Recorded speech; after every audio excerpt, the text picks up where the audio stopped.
चाहिए सुनाई दे बड़ा प्यारा गीत बा सब तरह चालू है भैया हां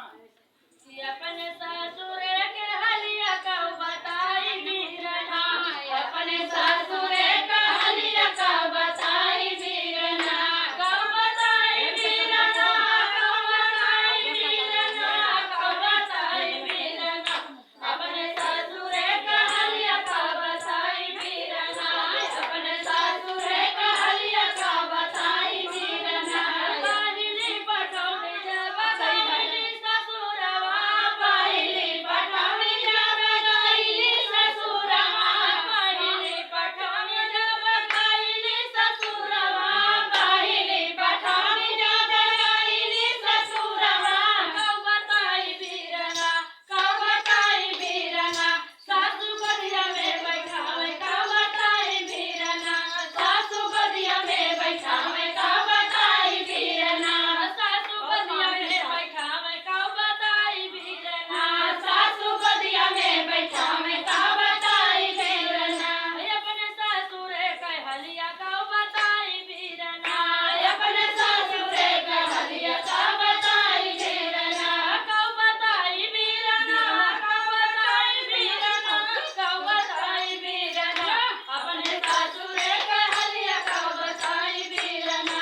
अपने ससुर के हलिया का बताई बीरना दूसरी पठौनी जब गईली ससुरवा दूसरी पठौनी जब गईली ससुरवा दूसरी पठौनी जब गईली ससुरवा दूसरी पठौनी जब गईली ससुरवा कौ बताई बीरना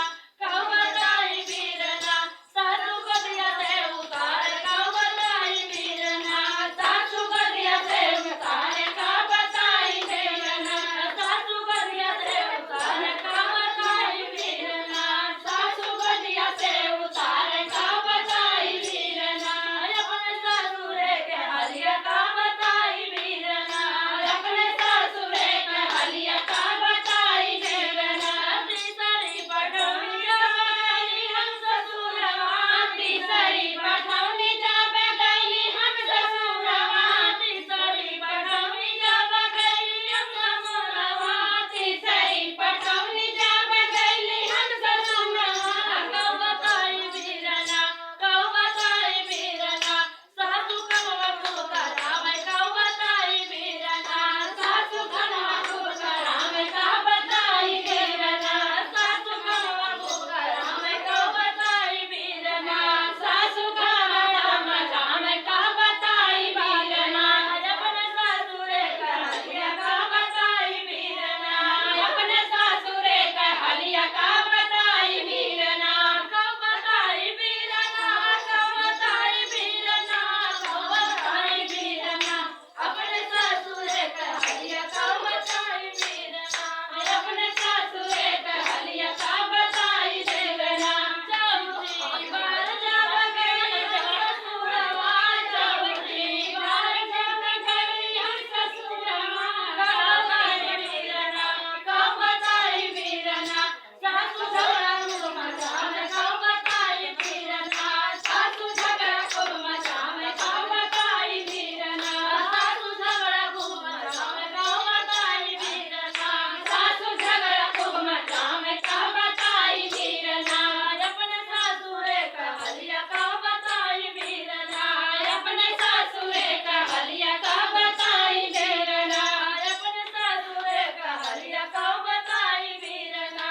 अपने ससुर के हलिया का बताई बीरना पांचवी पठौनी जब गईली हम ससुरवा पांचवी पठौनी जब गईली हम ससुरवा पांचवी पठौनी जब गईली हम ससुरवा पांचवी पठौनी जब गईली हम ससुरवा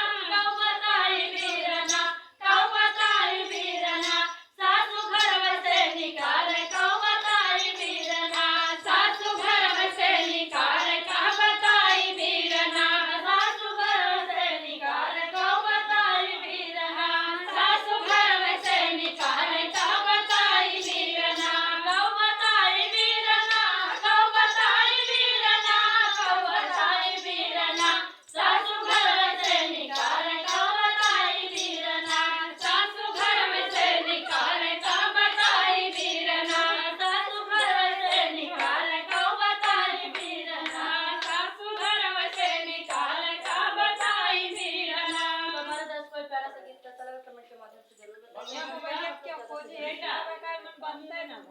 केकर है पता नहीं के कर